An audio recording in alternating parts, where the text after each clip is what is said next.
এই বাইকটা আমরা খুলছি, দেখেন একদিনই দেখাই।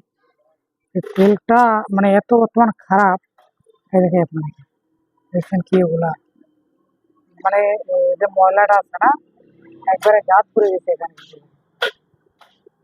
দেখছেন হাতের মধ্যে, মানে এত ভার হয়ে আছে যে স্ক্রু এবার কি প্রেশার করে তারপরে ময়লাটা ইউজ করতে উঠেই হবে, তাছাড়া কিন্তু অসম্ভব মানে এই ময়লাটা ওঠা।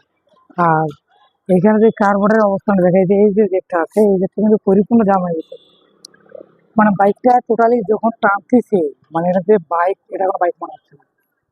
মানে অনেকদিন হয় মোবিলটা চেঞ্জ করে নি, তো তাকে চেঞ্জ করে দিলাম। তো দেওয়ার পরে একটা জিনিস দেখলাম আমরা, সেটা হচ্ছে যে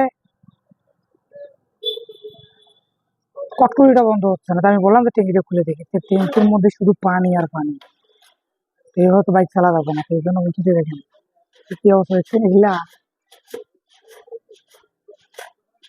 এগুলা জাম দেখছেন, সবগুলো সাদা, এগুলো সাদার কারণে বাইকটা চালায় কোনো মজা হচ্ছে না, দেখছেন।